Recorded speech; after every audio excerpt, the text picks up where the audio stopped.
Welcome back to Beyond the Great Wall. I'm Benjamin, here with Richard.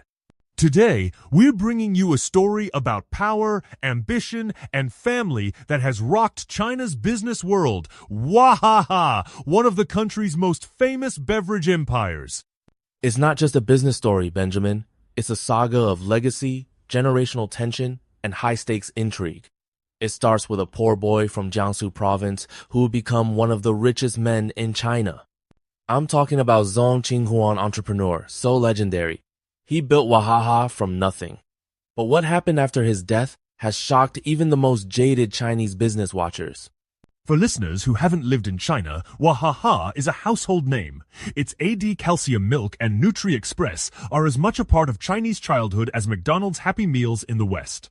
But few know the epic struggle behind the smiling Wahaha mascot, the battles over money, power, and who really controls the empire. To really understand how Wahaha became a giant, you have to go back to the late 1980s.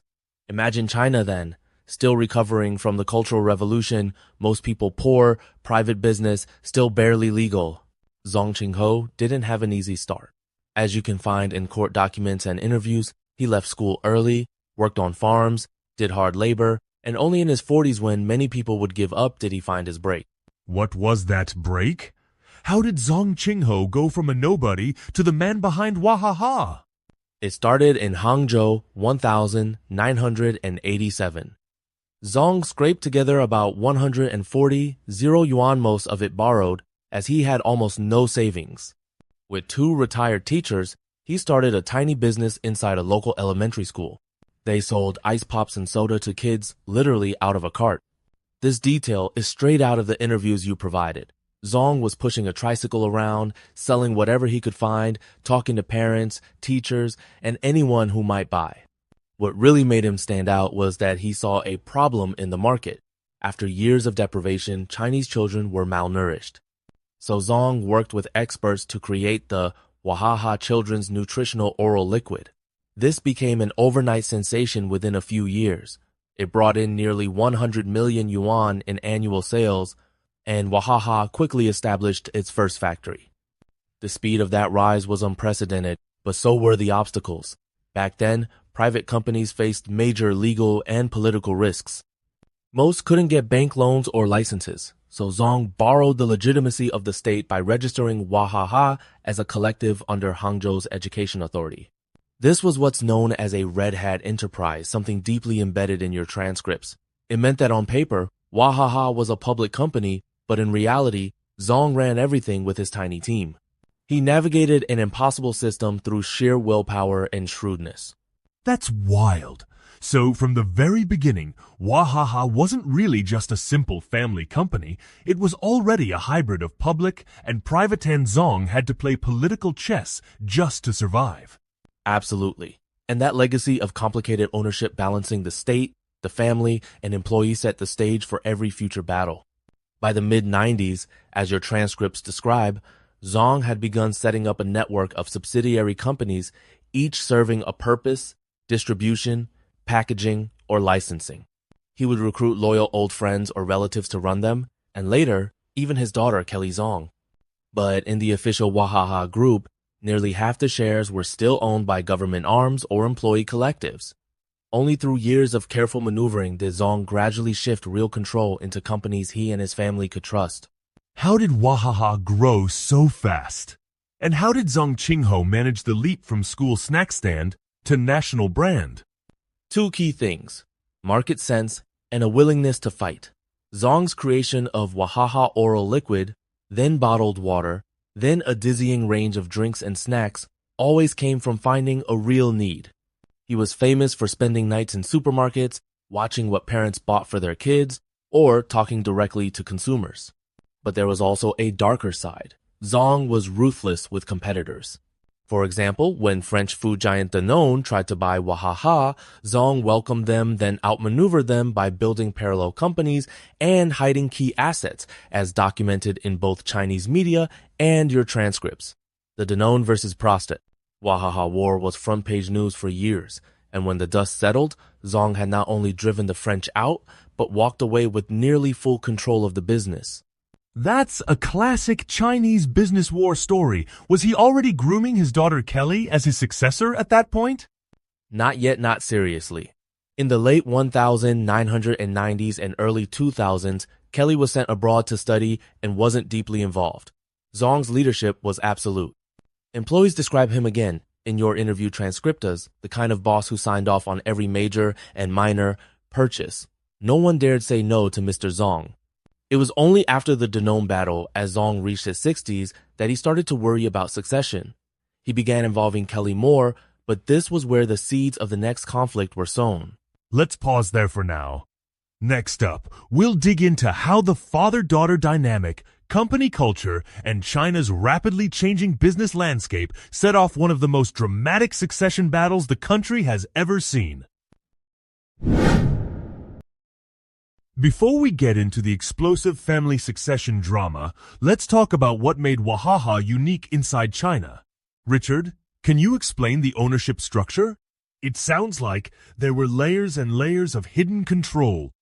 Absolutely, Benjamin. This is a core part of Wahaha's DNA and why every succession or inheritance crisis is a minefield. Officially, Wahaha's largest entity, Hangzhou Wahaha Group, was a red hat company for much of its life. As your transcripts show, by the early 2000s, around 46% of shares were held by Hangzhou State-Owned Asset Supervision, with another 25% in the hands of an employee trust fund. Zong Qinghou himself only directly controlled a minority stake, often less than 30%. But on paper isn't on the ground. Zong was a master of building parallel company structures for every official asset. He'd have an off-the-books or family-controlled business handling, manufacturing, bottling, supply, or intellectual property. For example, the Hongsheng Group run by his wife and daughter became the invisible backbone of Wahaha's supply chain. Real profits often flowed through Hongsheng or other family companies, not the flagship entity. In some regions, key production lines, distributors, and even the trademark Wahaha itself were shifted out of the main company and registered in family companies. This is not an accident. It's survival strategy in an era where state-owned interests could, in theory, take over or dilute private founders' power at any time. So in practice, even though the government or employees owned shares, the Zong family could control the cash and decision-making? Exactly. This arrangement explains why, when succession time came, things got so tense. Because, for decades, those who were loyal to Zong Gold managers, early employees, and some local officials enjoyed profits and career stability, but didn't always have real ownership. Meanwhile, assets and future value slowly shifted toward Zong's own family and the companies they could 100% control. It's all right there in your transcripts, case after case of factories, brands, or profitable branches quietly spun off into new affiliate firms, often led by relatives. Let's talk about Wahaha's biggest corporate warrants fight with Danone. Why was this so important for Zong and the company? Great question. This is one of the most famous business wars in Chinese history. In the mid-90s, Wahaha was booming, but needed capital and technology. The French giant Danone became a partner together. They set up over 30 joint ventures, Danone holding 51%, Wahaha 49%. The idea: Danone would bring in tech and global resources, Zong would bring the local brand and distribution. At first, things worked well, but as your transcripts describe, by the early 2000s, Danone became suspicious Wahaha products were being sold outside the joint ventures. Danone accused Zong of shadow companies and secretly moving profits. Zong fired back, accusing Danone of trying to take over Wahaha and steal a Chinese brand. What followed was years of legal battles, media warfare, and even intervention at the highest government levels. There are vivid accounts in your transcripts and Chinese media of employees publicly protesting, nationalist slogans, and Zong's image as a defender of Chinese business becoming legend. Finally, in 2009, Danone withdrew, selling its entire stake for a hefty price. Zong declared victory, calling it a beautiful counterstrike. This cemented his image as a fearless, even cunning Chinese entrepreneur, someone who could outplay even a global giant. And in the aftermath, Zong Qinghou's power in Wahaha only got stronger? Absolutely. Not only did he regain full control, but he proved to the government, to employees, and to the market that he was the only one who could hold the empire together. This made Wahaha a source of national pride, and Zong the symbol of Chinese business resilience. Let's talk about the succession issue. When did Zong start to bring his daughter Kelly into the company? Was she prepared for what awaited her? That's where the generational story gets interesting. Kelly Zong, or Zong Fuli, is Zong Qinghou's only publicly acknowledged child with his wife Shi Yojin. She studied in the U.S. first in Los Angeles, then in Pepperdine, as mentioned in your interview transcripts. Upon returning to China in 2004, she joined Wahaha but found herself facing an old-school, almost feudal system. In her own words from your transcript, "Everything went through my father. People did not question him. Any change was very difficult." She began as an ordinary employee, doing grassroots work, but was always the boss's daughter in the eyes of colleagues. This brought resentment and suspicion, but also meant she had to prove herself in an environment where personal loyalty counted more than talent. Was Zong ready to hand over power to her? He said he was, more than once. But in practice, he had a hard time letting go. In media interviews, and as described in your transcript, he'd say, "I'll retire at 70. But at 70, he pushed the date back another decade, joking, "I still have things to do." He admired his daughter's overseas education and big ideas, but worried that her Western-style reforms would disrupt Wahaha's stable, relationship-driven ecosystem. There's an anecdote in your transcript after. Kelly tried to fire some old, underperforming managers. Zong quietly rehired them. So there was a classic generational clash?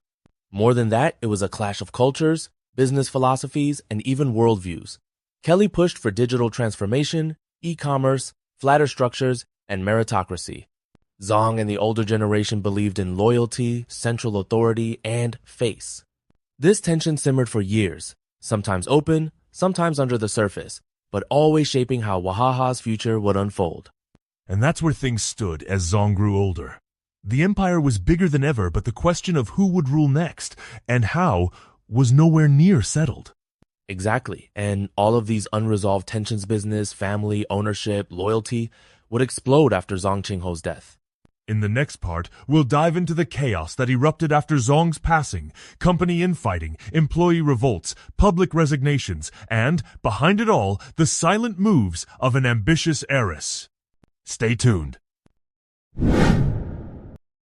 So, Richard, Zong Qinghou's death was a national event. There were tributes everywhere, social media was flooded, and everyone in the business world wondered what next. How did Kelly's succession actually unfold? It started almost quietly. For the first few weeks, it looked like a textbook handover. Kelly Zong became chairwoman, the company released optimistic statements, and legacy media ran respectful profiles. But behind closed doors, the knives were already out. Let's be specific. Who moved first? The unrest started with the old guard, those veteran executives who'd served Zong for decades, plus the state-owned investment arm who collectively held a massive voting bloc. According to insider transcripts, within 2 months, there were boardroom whispers about Kelly's lack of experience and loyalty to the old team. At the same time, you had real operational stress. Several regional factory managers long loyal to Zong, seniors started dragging their feet, refusing new reporting procedures Kelly tried to push through. Some even openly questioned her right to make decisions on distribution or marketing. What's critical, and this is straight from your source materials, is that some of these regions stopped sending in monthly financials altogether in almost open rebellion in China's corporate world. That's not just a management issue. That's a challenge to her entire authority. Exactly. And it didn't stop there. Within weeks, there were reports of strikes at several factories. Workers, sensing the power vacuum, went on slowdowns, citing pay disputes and blaming confusing orders from above. It's clear from the employee interviews you provided that some of this was orchestrated by rival managers, hoping to embarrass Kelly and create the impression of chaos. How did she respond? Because from the outside, it looked for a moment like she was losing control. Yeah, and for a brief moment, she was. The pivotal moment was her resignation letter in July 2024. This is an absolutely wild detail in your transcript. In her open letter, she basically says, "Since you believe I am unfit to lead, I'm stepping aside. Let's see if you can run Wahaha without me." It shocked everyone, employees, board members, even her harshest critics. Some people in the group chat described the office as frozen.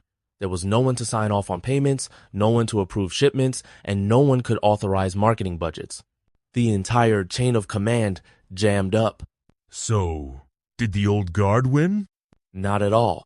In fact, that was the genius of her move. Most of Wahaha's actual supply chain and intellectual property was already tied up in companies controlled by Kelly and her mother. The state-owned and employee trust owners had voting shares but no practical control over factories, logistics, or the brand itself. So when Kelly walked out, nothing functioned. Production lagged, suppliers panicked, and even outside partners started to threaten breach of contract penalties. Some senior managers privately admitted again, this is from your document, that without Kelly and her team, we can't even run payroll. How long did this chaos last? About 2 weeks. Then, the board, after some friendly negotiation, and probably a few panic attacks, begged her to return. But here's what's critical.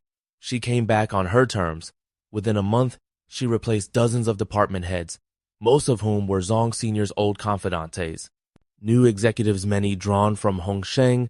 Her side company took over HR, finance, and logistics. She also moved quickly to consolidate Wahaha's trademarks and patents under entities she directly controlled, and several factories with split management were closed or absorbed. Some of these had long been power bases for old line managers or even Zong's more distant relatives. There's a great line in your transcript. The palace was swept clean in a single night. So, she didn't just regain power, she fundamentally changed the game board. Exactly. After her return, Wahaha looked less like a family firm, more like a streamlined modern holding group with Kelly and her loyalists running every key function. For ordinary staff, things stabilized. Salaries were paid, production rebounded, and distributors got back to work. The media, for a while, even ran features calling her China's new beverage queen. But was there any real opposition left? Did anyone try to push back against this consolidation? Some grumbling, sure. A few senior figures were retired with honor, honestly, with a nudge. There's one executive who was rumored to have offered his resignation 3 times before it was accepted. But most quietly adapted. Kelly's control over both the cash flows and the brand itself was, by this point, near absolute. And Wahaha's numbers, according to company disclosures, and what you sent me, actually improved in the second half of 2024. Still, the cost was high.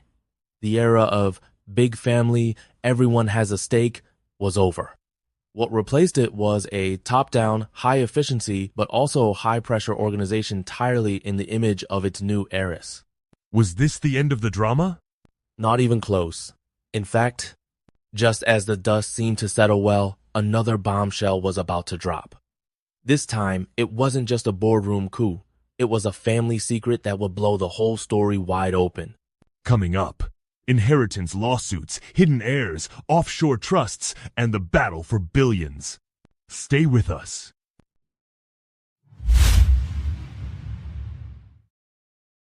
We've talked about the boardroom battles and corporate intrigue, but the real Wahaha succession war was only getting started. Richard, when did you first hear about the secret heirs? You know, for years, everyone thought Zong Qinghou had only one child, his daughter Kelly. But in mid-2025, legal filings exploded online. 3 people, using their English and Chinese names Zong Jichang, Zong Jili, and Zong Jisheng, filed lawsuits in both Hong Kong and Hangzhou, publicly declaring they were Zong Qinghou's biological children from a long-time relationship with Wahaha's former office director, Du Jianying. It was tabloid gold. Overnight, Wahaha succession case became the hottest hashtag on Chinese social media. Even staff inside Wahaha found out from the internet. And what were they demanding exactly? 2 things. First, they wanted to freeze a massive offshore trust account at HSBC in Hong Kong, $1.8 billion worth of assets, according to the case files. Second, they filed a suit in mainland China for a share of the Wahaha Group's 29.4% equity stake worth well over $3 billion by any estimate. But here's where your documents provide some chilling detail. The plaintiffs claimed their late father had set up this trust for them in 2003, intending to eventually inject up to $2.1 billion into it, roughly $700 million each. They even produced trust, paperwork, emails, and witness testimony showing they had been acknowledged, at least financially, for years. Their lawyers argued that, since 2020, the trust had not been fully funded, and suspiciously, after Zong's death, more than $1 million was suddenly withdrawn from the Hong Kong account. What was the explanation from Kelly's side? Kelly's team said the money was used for company business Wahaha factory expansion in Vietnam. But the plaintiffs said this was just the tip of the iceberg. They wanted a complete freeze on the account and, crucial, a full accounting of every dollar. The Hong Kong court responded fast. Within weeks, it issued a temporary injunction, freezing the trust and giving both sides 2 months to present further evidence. How about the mainland lawsuit for the company shares? That's where things got even messier. Chinese law, and this is something that matters to every family business, says children born out of wedlock have exactly the same inheritance rights as those born in marriage. So if the three could prove their paternity, they'd be legally entitled to a cut of Zong's estate, including shares, trust assets, and even overseas holdings. But Kelly's legal team hit back with a killer app, a 2020 will signed and witnessed, stating all overseas assets were to go to Kelly alone and that no other children should claim any rights. More than that, they showed that in his final years, Zong has shifted almost all his shares and key assets to his wife, Shi Yojin, and their holding companies. So technically, when he died, Zong personally owned almost nothing. So even if the siblings prove their relationship, there might not be any estate left for them to inherit? Exactly. It's a legal chess match. The mainland court scheduled hearings to determine paternity and whether these asset transfers were made in good faith or simply to cut the others out. Meanwhile, the Hong Kong court must decide whether to recognize the will or prioritize the trust agreement. It's cross-border law at its trickiest. Did the three secret heirs have any support? Yes. And here's where your transcripts reveal another layer. All three are U.S. citizens, educated abroad, and reportedly already living well. But Chinese public opinion was surprisingly split. Some online voices sympathized with them. Every child deserves recognition, while others saw them as fortune hunters or even foreign infiltrators. And inside Wahaha, there was deep unease. For years, people suspected Zong had a second family. Some executives described in your materials strange HR arrangements and silent shares held by unknown proxies. One former manager recalled an event in 2017 where Du Jianying attended a company celebration with a young woman who, looking back, resembled Zong quite a bit. Was it just these three? Or were there more secrets? Here's the bombshell.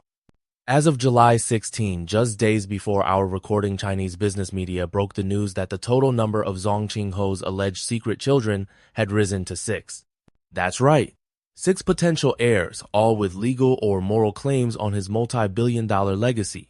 The details are still coming out. At least one new claimant is rumored to be preparing a case, and private investigators are reportedly combing through overseas trust records.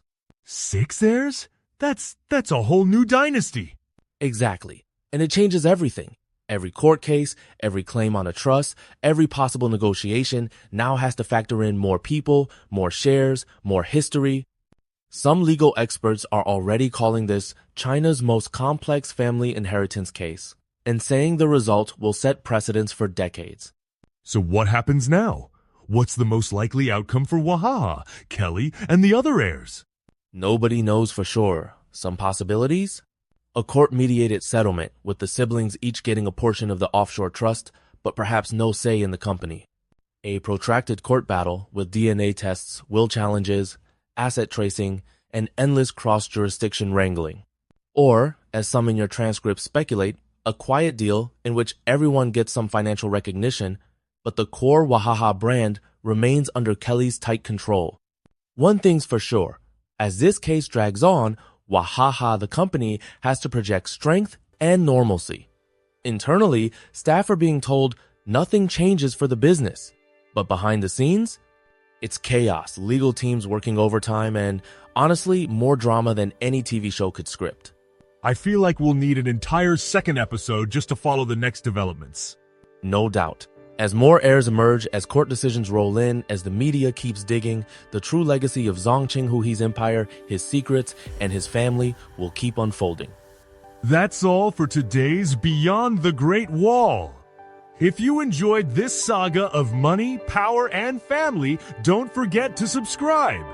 And keep your eyes open. By the time you hear this, there might be even more surprises in the Wahaha succession drama. See you next time. Goodbye.